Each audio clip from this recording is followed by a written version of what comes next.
Poppy Playtime Chapter 3 was easily the best game in the series so far in terms of story, gameplay, and even in actually being scary.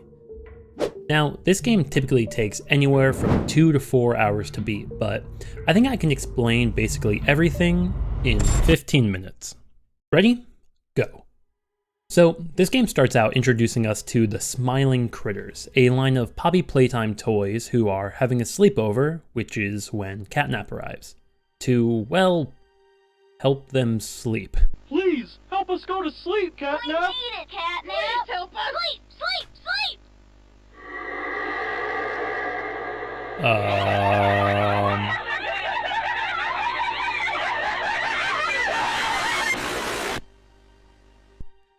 What a good friend. Unfortunately, he was also giving little kids nightmares, so Catnap was recalled. Although, to be honest, I feel like the rest of these would also give anyone who owned one nightmares. Anyways, you now wake up in what looks like a New Hope-inspired trash compactor that has escaped easily enough thanks to our grab pack. After a little bit of swinging and parkour, we get to meet our first of the Smiling Critters. Hey, Elephant always remembers. Oh no. Want to know what I remember about you? Yeah, what do you remember about me?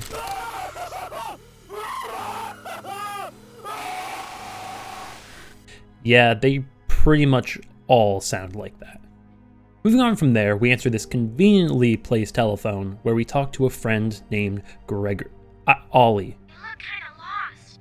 He gives us a battery and helps us to the play care, which is where the terrifying Catnap lives. We do this new type of puzzle and then enter a tram that brings us to play care. Which, can we just think about this for a second? What is the legality of a toy company opening an orphanage which is kept underground below their toy factory and run by robots? Like, these kids don't actually see any sunlight. There is no way this was approved, right? Okay, sorry. Moving on. Okay, so what is our goal here? Well, Ollie tells us that the first thing we needed to do in our quest to defeat Catnap is to turn on the power to play care. So we go to the generator room below the main statue where Ollie gives us a key. I don't know why we are trusting him so easily, especially after what just happened to us in Chapter 2, but here we are. Anyway, this key leads to the gas production zone. We need to move this red smoke from the right container to the left in order to get to Catnap, for some reason. Back behind this door is where we get our new hand, and this is probably my favorite thing in this game, as it allows us to jump super high. Whoa!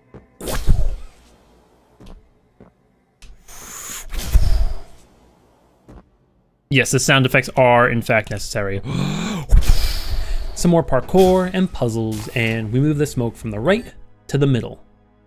Halfway there. Well, until the power goes out, of course. Ollie tells us to head back under the statue to grab the key to Home Sweet Home, where there will be a backup generator. Now, this is where stuff really gets creepy. Now, I've never found the other Poppy Playtime games to be at all scary. Like, the first game had that one chase scene, but other than that, nothing in either game gave off much of a horror vibe. Well, apparently the devs heard the complaints because they fully leaned into horror for this next bit.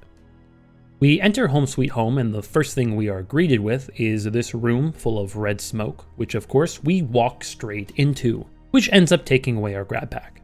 I have no hands! Just stumps. The next few minutes are spent walking around a creepy and changing hallway. Happy and fun. Why was it done? Happy and fun. Why was it done? So my pappy always told me. Every so often you see a slumped over Catnap dragging along the floor, and you start to wonder when or if he is going to attack you. I saw the thing. I saw the kitty cat. In this, we also hear some backstory revolving Elliot Ludwig and a dead child found on his property. Eventually you find yourself in a room with a tape player. Seems like a regular introductory video until... well, that ain't good. Stop hugging one. The next part of this game includes a few puzzles and introduces you to the gas mask, which you need to put on whenever you see red smoke. After turning on the power to each area, we can finally leave Home Sweet Home, but not before running into a couple of people. Oh. Hi, Huggy Wuggy. No, no! Let go! They didn't do anything wrong. We're actually here to help. Oh. Thanks, Poppy. This place makes her tense. I'm glad that Ollie could help you get this far. He's the reason we found you at all. Fuck Ollie. I don't know why. I don't know why, but fuck Ollie. Looks like the train crash. You I like.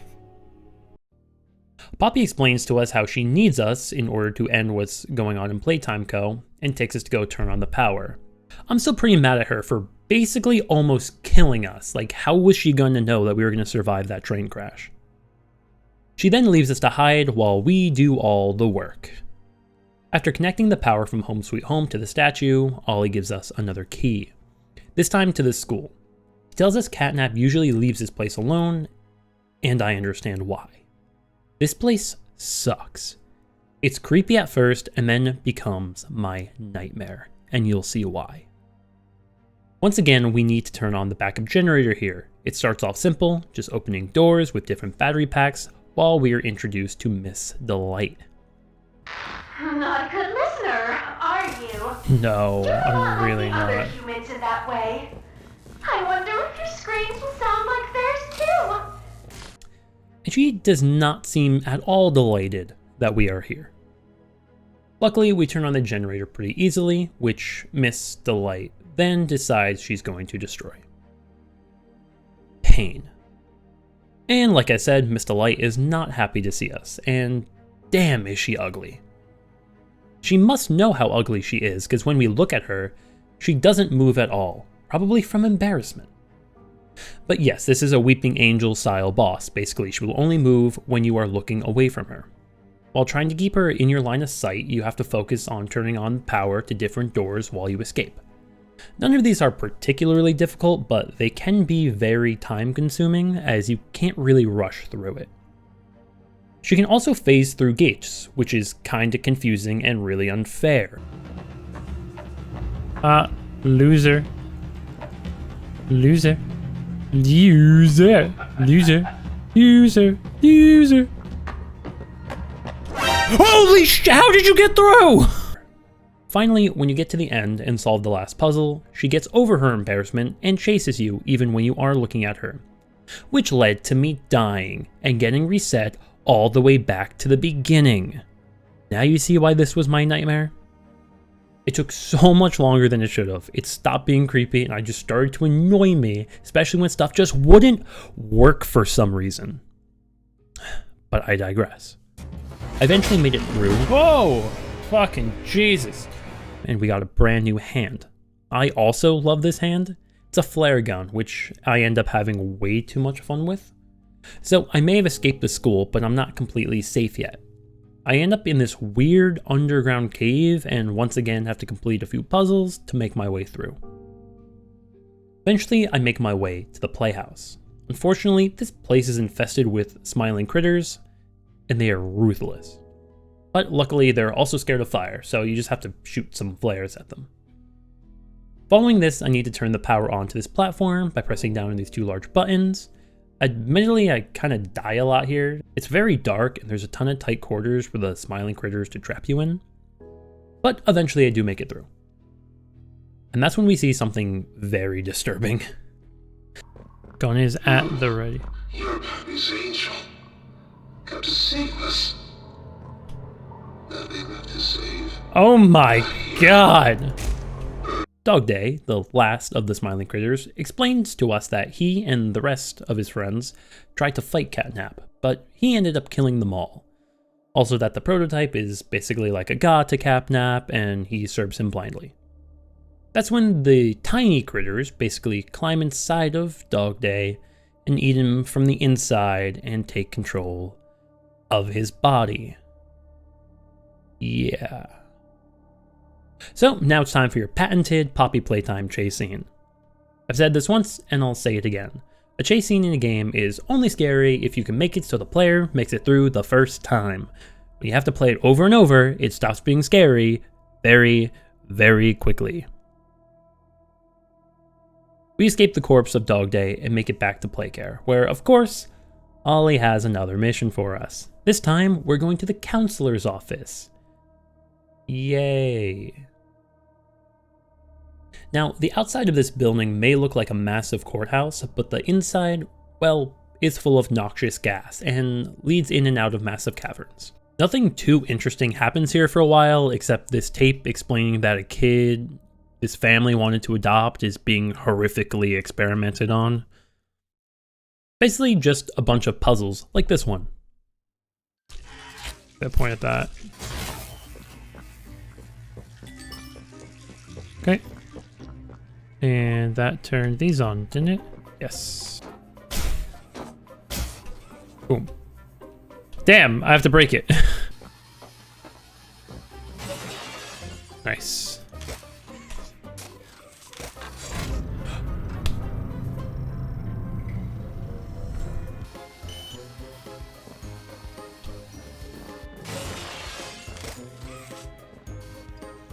Boop. Boop. Boop. Done. Okay, that took longer than it should have. Which then leads to this room full of red smoke. Oh, fucking fuck! So red. What's the... What, the acid trip? Do you have any idea what you're doing? No, not particularly. Oh god, what are you? Do you even know what's real? No! Hi, Huggy.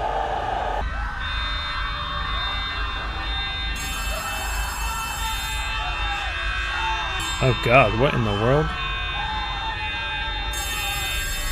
Was I an employee or was I a child? Oh, I'm back.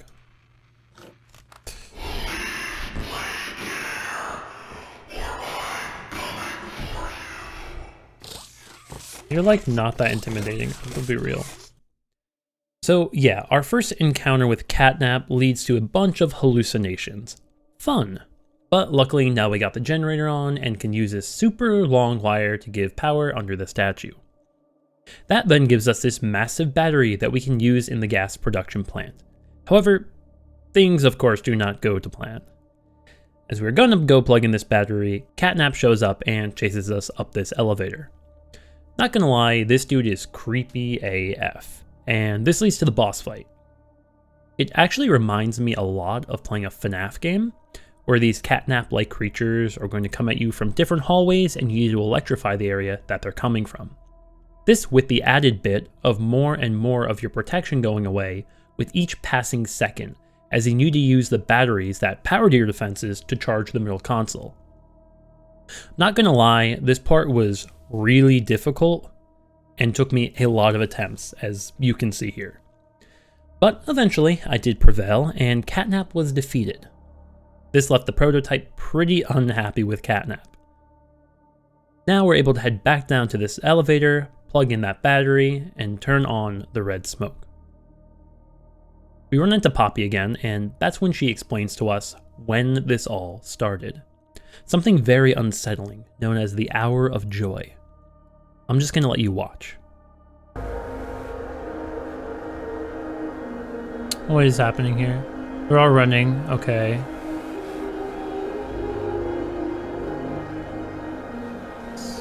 Gang attack, yeah. I saw Huggy, I saw Mommy Longlegs.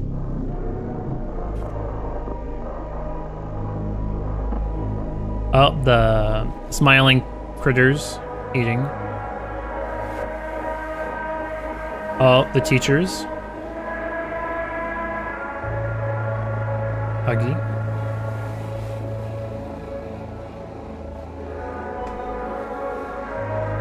Oh, another thing that we haven't seen yet. Oh, that's from the multiplayer game. Up and Catnap.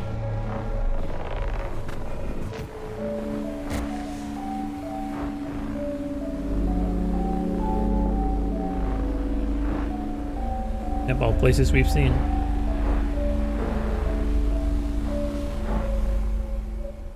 That's where Poppy was. After watching this video, it's time to go down this lift to try and end things once and for all. Unfortunately, something gets kissy as we are on our way down, and it seems like once again, we are trapped. Well, that's it for Poppy Playtime Chapter 3. I'm definitely going to be looking forward to the final part of this game coming out. If you enjoyed, definitely consider subscribing, and be sure to check out more from me. There should be a few videos on the screen now. Anyway, I'll see you all in the next one. Peace.